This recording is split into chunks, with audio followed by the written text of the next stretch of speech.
Diane, where did it all begin? Why did you start playing guitars? You know, I always knew I wanted to sing, and I always loved to perform. And as a teenager, I begged my father to buy me a guitar. And unfortunately, he didn't realize he should have gone to a music store. I think he bought it at a hardware store. But we all start at these, inexpensive, I call them GLOs, guitar-looking object. But I loved it. I taught myself how to play the guitar from a Beatles songbook. And then I went to the Fame School in New York. And this was a fantastic 3 years of study to how to be a performer. And then I got into university and started writing songs on my GLO. And during this time, I heard somebody play a guitar one day that sounded like an orchestra. And I said, "What is that?" He goes, "It's a Martin guitar." And he said, "Would you like to try it?" And I said, "Can I?" Yes, please.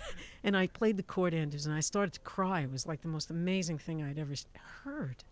And 2 weeks later, 10 of my friends chipped in it and bought me a Martin guitar. You got really good friends. I've always been blessed with fantastic friends. Am I lost? Am I weary? What's the cost? Why am I teary? Where do you get your inspiration from? From people like you and things I hear, things I see. One of the things that I know is true wherever I go in the world, and I do a lot of traveling, we're all the same. We think we're different, but it's a lie.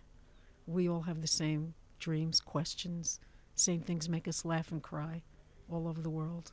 I read somewhere a description of your music like a mixture of folk music and jazz called Faz.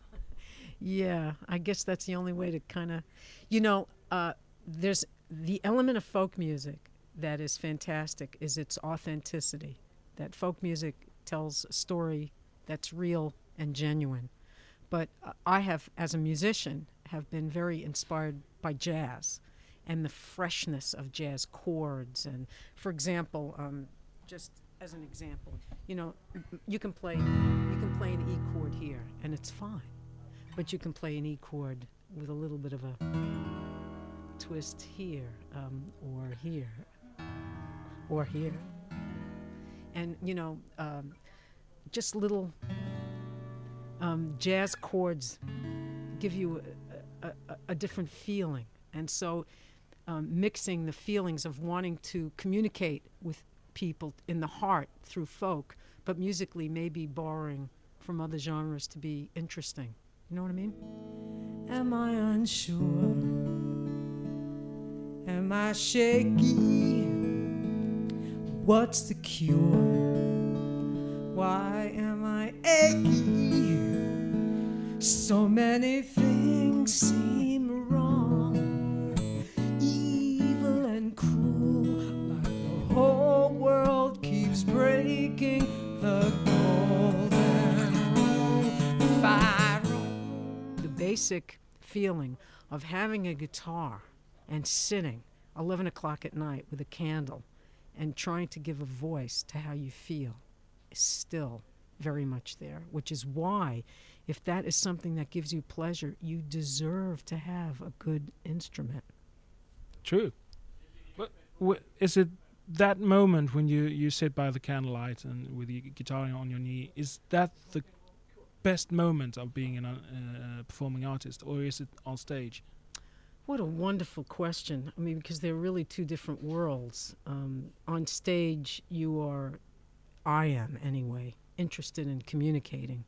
And when I'm alone, I'm interested in expression in a different kind of a light. They share authentic expression, of course, because if anybody gets on stage and they're blah, blah, blah, you tune off. So the authenticity is the same, but where you're projecting outward on stage, when you're alone, you're projecting inward, really. You're giving a voice to yourself, whereas on stage you're giving a voice to others. I do know this is true. When someone shares authentically. When somebody tells you something that they're really feeling, you get it. Do you know? You get it. So I think in art, or in photography, or in cooking, or in singing, or in anything anybody does that's creative, when you do it in an authentic way, someone will appreciate it.